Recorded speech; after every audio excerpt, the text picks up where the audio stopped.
Aside from learning about the basic biological functions of our brain and body, it's also important to consider evolutionary processes and how they may be impacting what we experience in our minds in terms of emotional states, thought processes, and resulting behaviors. Remember, in our cognition unit, we discussed how humans have lots of biases. Remember, we're not computers. And then the question becomes, okay, well, if we have these cognitive biases, if we have heuristics and mental shortcuts, where did they come from? Of course, there is some evidence for a variety of different theoretical approaches to understanding where biases come from. Developmental theorists would say that we get them through experiences. Social theorists would say that we absorb them through culture and social norms. But evolutionary psychologists would argue that we have inherited a tendency to have certain kinds of cognitive biases through evolutionary processes. And the reason that we know this is because other species that are closely related to us, for example, capuchin monkeys and chimpanzees, they have the same biases. So it would be reasonable to suggest that we inherited these tendencies from a common ancestor that we share with these other species. One example here that we'll talk about is the tendency toward loss aversion. Some of you, especially if you're from an economics background, may already be familiar with this type of cognitive bias. And it's basically that we are more psychologically moved by losses relative to gains. So the pain that we would experience with losing, for example, $10 is greater than the pleasure we would experience from gaining the same amount, $10. And this extends to the framing of an outcome as a gain or a loss as well. So if you look at the first set of options on the top part of the screen here, option A and option B. Option A means you have an 80% chance of winning $4,000 and a 20% chance of winning nothing. Whereas option B, you have a 100% chance of winning less money, $3,000. In this case, most people will choose option B over option A. Better to have a guaranteed $3,000 than an 80% chance of winning $4,000. All right, now let's reframe this as a loss. Let's say you have this is option C, an 80% chance of losing $4,000 and a 20% chance of losing nothing, or option D, a 100% chance of losing $3,000. In this case, the preference switches, and a majority of people choose option C, with the idea that you have a 20% chance of losing nothing, but if you do lose, you're going to lose more than you otherwise would. So this bias toward framing things in terms of loss and then steering away from loss is essentially something that we see across culture. It's not something that tends to vary tremendously in societies around the world. And basically what this means is that people make choices that would on average lead to smaller gains and larger losses. Behavioral economists call this prospect theory. Now, what does this have to do with evolution? Well, basically we want to know, why does this pattern emerge? Is it learned or acquired through experience? Well, another way of asking the question is to say, do other species have this tendency as well? And the answer is yes. Apes and monkeys basically do the same kinds of things. Monkeys have loss aversion.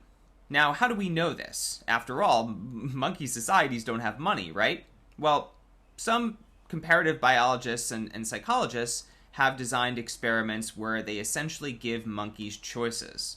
And the monkeys are able to interact with human trainers that will give them food. And this cartoon depicts what happens when the monkeys have a choice between a game where most of the time they will get one grape, but it's framed in a different way so that it could be that they lose one out of two grapes that they're initially presented with, or they gain an extra grape sometimes after being presented with only one.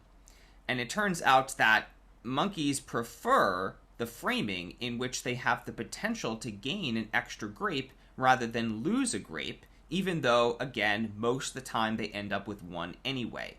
Monkeys prefer the gain-based framing rather than the loss-based framing, just like humans do. So again, Psychologists with an evolutionary perspective will suggest that we may have inherited these kinds of cognitive tendencies from a common ancestor that we share with modern day apes and monkeys. Now, another part of evolutionary theory concerns adaptive fitness, and this is where things get a little bit speculative because we don't actually know whether this is an adaptive mechanism. We would need more data from microbiology in order to really understand this. In other words, we don't have direct evidence for an adaptive psychological mechanism in humans. Some evolutionary psychologists have suggested maybe the loss aversion framing is adaptive. And there's this general idea in evolutionary biology that bad is stronger than good, meaning that the consequences of bad things tend to outweigh the consequences of good things in our minds. Let's say you have a little bit of extra food. Okay, fine. Maybe you have a slightly fuller belly for a little bit of time before you get hungry again. But if you have less food, that could mean illness or starvation. So if the consequences of bad things are objectively worse than the consequences of good things, it would make sense for us to lean more heavily toward avoiding bad things from happening rather than approaching good things.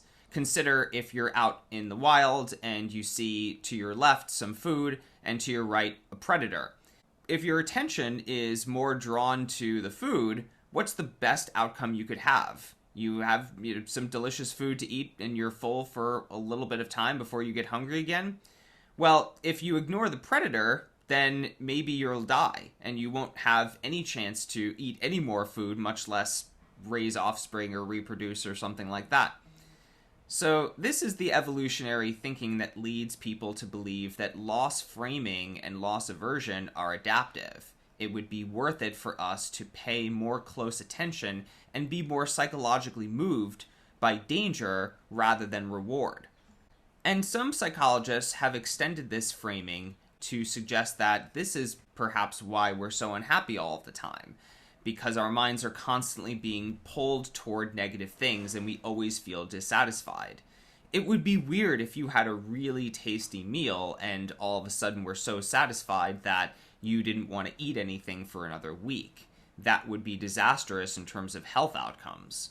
So perhaps the reason why we're more drawn to negative things is to keep us surviving, to keep us moving, to keep us constantly in search for the next thing.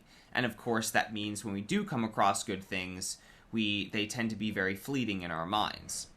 But we should add, and I want to end this little mini lecture here on a positive note, that evolution is not destiny. That just because things may have evolved throughout millions of years of evolution doesn't mean they're necessarily good for us, and that we have the power to shape our own environments to be more conducive to positive mental health outcomes. And that's something we'll talk about more in our next units.